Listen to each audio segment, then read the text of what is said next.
ప్రదర్శిస్తున్నారు.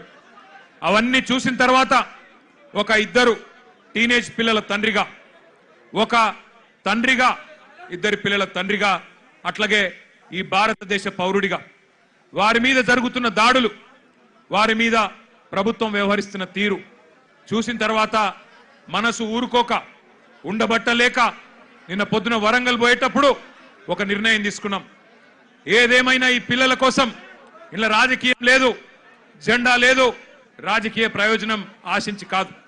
పిల్లల కోసం మనం కూడా మాట్లాడకపోతే మనం ఇంత స్థాయిలో ఉండి ప్రజాప్రతినిధులుగా ఉండి మనము దండుగా అన్న ఉద్దేశంతో ఇలా పిల్లలతో మాట్లాడాలి, వాళ్ళతోనే మాట్లాడియాలి. వాళ్ళ ఆక్రోశం, వాళ్ళ ఆవేశం, మరి మనందరం కూడా వారి న్యాయం కోసం చేస్తున్న పోరాటానికి అండగా నిలబడాలన్న ఉద్దేశంతో ఈరోజు నిరసన కార్యక్రమం పెట్టుకున్నాం. మరి ముఖ్యంగా బీఆర్ఎస్ అనే పార్టీ ఆనాడు టీఆర్ఎస్ గా ఉద్భవించినాడు ఉద్యమంలోంచి, ప్రజా ఉద్యమంలోంచి పుట్టుకొచ్చిన పార్టీ. ప్రజలను తెలంగాణ వ్యాప్తంగా డాక్టర్ బాబాసాహెబ్ అంబేద్కర్ గారు చెప్పినట్టుగా బోధించు, సమీకరించు, పోరాడు అనే అంబేద్కర్ తత్వాన్ని జీర్ణించుకొని లక్షల సంఖ్యలో ప్రజల్ని సమీకరిస్తూ తెలంగాణ ఎందుకు కావాలో వారికి బోధిస్తూ, అట్లాగే ఎక్కడ అన్యాయం జరిగినా పోరాటం చేసిన పార్టీ పెద్దలు కేసీఆర్ గారి నాయకత్వంలో అల్టిమేట్ గా ఢిల్లీ మెడలు వంచి తెలంగాణ సాధించిన పార్టీ బీఆర్ఎస్ పార్టీ. అందుకే ఉద్యమ పార్టీగా ఉద్యమంలో పుట్టిన నాయకులుగా, ఉద్యమంలోంచే ప్రజాప్రతినిధులు ప్రభుత్వాన్ని ఏర్పాటు చేసిన వారుగా ఉద్యమాలంటే, ప్రజా ఉద్యమాలంటే మాకు గౌరవం ఉంది. అందుకే ఆ ఉద్దేశంతోనే వాళ్ళ పిల్లలు చేస్తున్న ఈ పోరాటానికి ఉడతా భక్తిగా కేవలం వాళ్ళకు వెన్నుదన్నుగా మనం నిలబడాలి. ఇలా మన జెండాలతోని వాళ్ళ పోరాటాన్ని మలినం చేయొద్దు, మన జెండాలతోని, మన రాజకీయ ఎజెండాలతోని వాళ్ళ పోరాటాన్ని మలినం చేయాల్సిన అవసరం లేదు. కానీ వారికి అండగా నిలబడి ధైర్యం చెప్పి మీ ఎంబడ మేము కూడా ఉన్నాం, మీరొక్కరు మాత్రమే కాదు అని చెప్పవలసిన బాధ్యత మన మీద ఉన్నది. నిజంగా నాకు నిన్న మొన్న ఢిల్లీలో జరిగిన సంఘటనలు చూస్తుంటే కళ్ళల్లో నీళ్లు తిరిగినాయి. మనిషి అనేవాడికి ఎవరికైనా సరే మనసంటూ ఉంటే ఢిల్లీలో జరిగిన సంఘటనలు చూసిన తర్వాత మనసు చలించక మానదు. పిల్లల్ని కుల్లబొడుస్తున్నారు. ఏమడిగినారు పిల్లలు? ఏం కోరుకున్నారు వాళ్ళు? మోడీ గారు కూర్చున్న కుర్చీ అడిగినరా?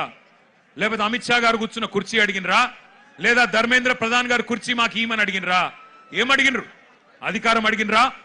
లేదా మాకు అర్జెంటుగా మీరు రాజీనామా చేసి మాకు అప్పచెప్పండి మీ ప్రభుత్వాన్ని అన్నారా? ఏమడుగుతున్నారు? న్యాయం కోరుతా ఉన్నారు. మాకు అన్యాయం జరిగింది, మాకు న్యాయం చేయండి అని అడిగినారు. విజ్ఞప్తులు చేశారు, వినతి పత్రాలు ఇచ్చినారు, దండం పెట్టారు, దరఖాస్తులు ఇచ్చినారు. చివరికి సోనం వాంగ్చుక్ గారు నిరాహార దీక్ష కూర్చున్నారు. ప్రజాస్వామికంగా గాంధేయ మార్గంలో మహాత్మా గాంధీ గారు చూపెట్టిన బాటలో చివరికి నిరాహార దీక్షకు జంతర్ మంతర్ దగ్గర కూర్చున్నాడు. ఎట్లా అయితే పెద్దలు కేసీఆర్ గారు ఆనాడు తెలంగాణ కోసం చావు నోట్లో తలబెట్టిండో అట్లాగే ఈ పిల్లలకు న్యాయం జరగాలి, ఈ పిల్లలకు జరిగిన అన్యాయం సరిదిద్దాల కేంద్ర ప్రభుత్వం, అకౌంటబిలిటీ రావాలి, జవాబుదారితనం ఉండాలి సిస్టంలా. అదే విధంగా విద్యా విధానంలోనే సంస్కరణలు రావాలి, రిఫార్మ్స్ రావాలని చెప్పి సోనం వాంగ్చుక్ గారు నిరాహార దీక్ష కూర్చుంటే ఒక్క మీడియా సంస్థ చూపెట్టదు, ఒక్క మీడియా ఓడు రాడు. భయం. ఏం చేస్తారో, ఎక్కడ ఐటీ దాడులు చేస్తారో, ఎక్కడ సిబిఐని పంపిస్తారో, ఎక్కడ ఈడీని పంపిస్తారో, ఎక్కడ తమ వేట కుక్కలను పంపి ఇబ్బంది పెడతారో అని భయం. మీడియా రాలే. కానీ ఏం చేసింది జెన్జీ, యంగ్ జనరేషన్ ఏం చేసింది? ఏ మీడియా గిడియా జాంతా నై, మా సోషల్ మీడియా ఉంది సాలు అని చెప్పి ఇవాళ దేశం మొత్తాన్ని కదిలిచ్చింది.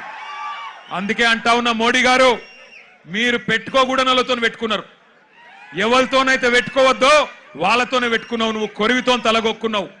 మోడీ గారు జాగ్రత్త పడు, తరం మారుతున్నది, స్వరం మారుతున్నది, నవతరం వరస మారుతున్నది. రాజ్యమా ఉలిక్కి పడు, గుర్తుపెట్టుకో, జాగ్రత్తగా ఉండు. వాళ్ళు అనుకుంటే మొన్ననే నేపాల్లో ప్రభుత్వం కుప్పగూలింది. ఈ పిల్లలు తలుచుకుంటే శ్రీలంకలో బగాయించి అక్కడ ఉన్నోళ్లను ఉరికిచ్చి దేశమవతల దాకా పోయేదాకా విడిచిపెట్టలేదు. కాబట్టి ఎవరితో పెట్టుకోవద్దో మోడీ గారు, వాళ్ళతోనే పెట్టుకున్నావు. వాళ్ళ అహం మీద కొట్టినవి ఇయ్యాల. ఏమడుగుతున్నారయ్యా వాళ్ళు మాట్లాడితే ఒకడు టెర్రరిస్టులు వీళ్ళంటాడు, ఒకడేమో ఖలిస్తానోళ్ళు అంటాడు, ఒకడేమో అర్బన్ నక్సలైట్లు అంటాడు, ఒకడేమో దేశద్రోహులు అంటాడు, ఒకడేమో పాకిస్తాన్కి వెళ్ళి ఫండింగ్ వస్తుంది అంటాడు.